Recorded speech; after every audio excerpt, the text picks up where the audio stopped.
Looking at the divorce papers handed to him, Robert burst into laughter. Sounds great. I'll grant you the divorce. With no income, you'll come crawling back to me in no time. Haha. Who's the one without a source of income now, huh? My knave husband believes I'm leaving him without a plan. Little does he know about the trap I've laid out. I'm Emma. I've lived with my husband Robert amidst his mother and 2 older sisters. Robert has always had that youngest sibling charm, accustomed to being pampered. As the eldest child myself, I'm used to taking charge. At work, I'm respected as a leader, while Robert, my same age, increasingly leans on me. Emma, my computer froze. Oh no, did you save your work? I forgot. Seriously, let me help you redo it. Hand me your hard copies. Our dynamic duo with me supporting the ever-errant Robert became well known around the office. Over time, Robert started confiding in me about personal matters, and our time together after work grew. As the nurturing elder sister type, I didn't mind being his pillar of support. One day, Robert asked me out. I thought, why not continue like this? So, I agreed and we started dating. Robert was thrilled to publicly acknowledge our relationship, and the company gave their blessing. Our dating continued until we married. After we exchanged vows, I chose to step back from my career to be a supportive wife. As someone who tends to overwork, I also welcomed the break. I figured dedicating myself to my husband post-marriage wouldn't hurt. Several years passed, and Robert steadily ascended the corporate ladder. One day, a close colleague invited me out for drinks. As we caught up happily, my colleague, visibly relieved, remarked, "It's good to see you haven't changed, Emma." "Huh? Why?"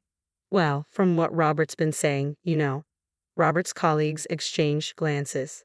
"Hey, what has Robert been saying about me?" "We've heard that Emma isn't very good at managing household chores and that Robert supports you in everything." "No, that's not true." "It is. He often says, I'm the breadwinner. Emma wouldn't survive without me." "Yeah, we were surprised too." "Our Emma, really?" It seems Emma helping him at work was just Robert's way of making it seem that way. According to Robert, he's actually more competent at work. He even mentioned that Emma quit her job due to feelings of inadequacy. Their words left me truly shocked.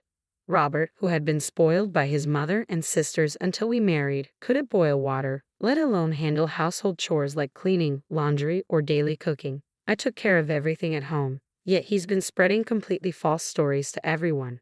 Not only that, he's been circulating absurd rumors about why I became a full-time housewife, claiming he's better at work, and that made me feel inadequate, so I quit. It's absurd. Why would he spread such lies? I was so shaken that I left the party early.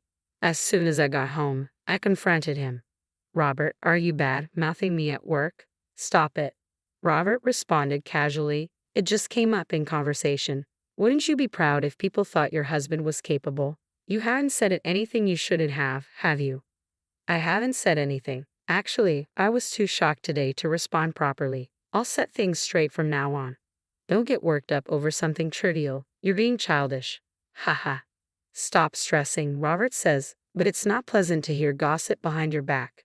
Robert doesn't seem to understand, but if I clearly tell him to stop, he might not spread such rumors again. However, I later discovered my hope was naive. According to a colleague, the situation seemed to worsen. Since then, Robert has intensified his efforts to portray me as an incompetent housewife, perhaps to prevent me from exposing his falsehoods. He spread even more damaging rumors about me, insisting I'm a lazy wife who neglects household duties while loudly boasting about supporting me financially. Can you elaborate on this? I called my colleagues to get more details. Well, after that, Robert started bad-mouthing you to our boss as well. Even to the boss. Robert claimed you were so embarrassed that you begged him, "Please keep our private life out of the office." You never said that, did you, Emma? Of course not. I vehemently denied it. He seemed to anticipate that whatever I might tell our colleagues would only sound like an excuse. I told everyone the truth, that I manage all the household chores and Robert can't handle anything at home. Besides, he often seeks my advice when he faces work challenges. When he admitted he didn't know how to prepare a proposal, I even helped him draft documents. Afterward, he left everything to me because it was quicker if I did it all. As I expected, my former colleagues, who knew me well, immediately believed me. Reluctantly, they continued. "I debated whether to share this with you, Emma. According to them, Since his promotion, Robert has been using his position to invite young women from work to dinners. There's one in particular he seems to favor, and she doesn't seem to mind. Lately, they've been seen together late at night quite often. Actually, I've seen it myself, Robert arm in arm with her having an intimate dinner at a restaurant. Indeed, Robert had been returning home late at night frequently lately, citing overtime work. He'd even leave early on weekends, claiming business trips. I see, thank you for letting me know. Then it all became clear. Robert wasn't just undermining me at the office, he was also cheating on me. Not only was he spreading rumors about me, but he was also seeing another woman in secret. I can't forgive him. I can no longer bring myself to support such a person. I kept my anger and determination to myself and chose to maintain the facade of our normal life. Unaware of everything, he continued to seek my guidance on work matters as usual. Hey Emma, the progress on our next project isn't looking good. If this fails, it could be detrimental to the company. Where do you think we need to adjust our schedule? Oh, and by the way, we need an urgent proposal ready by tomorrow. I'm tied up with something else. Despite his circumstances, I calmly advised him and prepared the proposal. During this period, Robert frequently worked late, citing, I have to stay back, and often didn't return home until morning. It was only after completing the project preparations that I handed him the divorce papers. I can't continue like this with you. Let's end things, I said firmly. Upon hearing this, Robert burst into laughter. Divorce? What can you do without any income? I'll find work, but who would hire you after years of being a stay-at-home wife? Best you could hope for is a part-time job for some extra cash. Still, I no longer want to be with someone as unfaithful as you. I can't stand it. When I mentioned his infidelity, he was taken aback and raised his voice. What? An affair? You're just imagining things, aren't you? Do you have any proof? I stayed silent, and Robert left with a sense of triumph. You're jumping to conclusions without any proof. Since you're the one who brought up the divorce, you should be the one to leave this house. With that, he forcefully took the divorce papers and expelled me from our home. However, I had already prepared my bags to leave. I picked them up and walked out. As I left, I heard Robert's mocking words, You, with no place to stay, will be back soon enough. They'll come begging later. Yet it was Robert who came begging the next day. Emma, what's going on? The document you gave me the other day was a mess. The schedule I revised based on your suggestions had so many gaps. Even after discovering his infidelity, I continued to create documents for him, but with a twist in their content. I directed him to develop schedules based on impractical assumptions and intentionally made flawed suggestions for his proposals. The result was a chaotic mix of poorly planned schedules and flawed proposals, which Robert blindly submitted without review. Predictably, the project ended in a disastrous failure, causing Robert's reputation within the company to plummet. With trust eroded, Robert was demoted. Dissatisfied with his new role, he blamed his wife, claiming she had influenced his decisions. This defense backfired, further damaging Robert's standing. The company viewed his dependence on his wife for business decisions as a serious issue, overshadowing the project's failure itself. I noticed a significant improvement in your work efficiency after your marriage. Have you been consulting your wife all along? Like this incident? No, this was the only time my wife assisted me. Robert realized there was no use defending himself anymore. His incompetence, his reliance on others for everything, had become apparent to his boss. He tried to contact me multiple times afterward, but I ignored all of his attempts because they were simply bothersome. Then one day, a lawyer claiming to represent him visited me. Robert says you're always welcome to return. Even now Robert believes I might come back, and you're welcome to return? How arrogant and absurd. Please convey to Robert that I have no intention of returning. If he's concerned about my well-being, he shouldn't be. I'm prepared to build a new life for myself. I believe it's Robert who's struggling without any income now, I remarked as I dismissed the lawyer. A few days later, my former boss contacted me upon learning that all of Robert's recent work had actually been my own achievement. Emma, would you consider returning to us? Return? But I've been out of the workforce for some time now. You haven't been out of work at all. You've been handling your husband's responsibilities all along. I understand if working in the same place as your ex-husband might be uncomfortable. Following this, my boss negotiated with higher management to ensure Robert and I wouldn't be in the same department. A few days later, he called me again. Emma, you don't need to worry about anything anymore. It turned out that Robert was the one who got transferred, not me. Since the incident, he had been viewed as a liability, and there were already discussions about moving him. He was considered unsuitable for such a critical department in the company. A week after I turned away the lawyer, Robert called me. Emma, please help me. They've transferred me. It seems they informed him, but I haven't heard anything. Where to?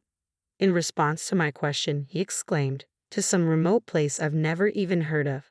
A department where I won't handle any crucial tasks for the company. There's no chance of promotion. It feels like I've been banished. Well, isn't this situation perfect for you? You can't make decisions independently, you delegate everything without checking, and there's no way they'd place someone like you in a critical role. We've been a team up until now. From now on, continue supporting me. You're the one who made me lose my will to support you. If you hadn't betrayed me, I would have continued backing you behind the scenes. I did betray you. It wasn't serious with her. Whether it was serious or not doesn't matter. What I can't forgive is that you deceived me. Once trust is lost, it's irreparable. Please don't leave me. I can't live without you. At this point, Robert's words failed to sway me. That may be true. I can't imagine you, unable to manage your work or the household, surviving alone. You've always relied on others, and now it's catching up with you. What happened to the reliable Emma who always used to support me?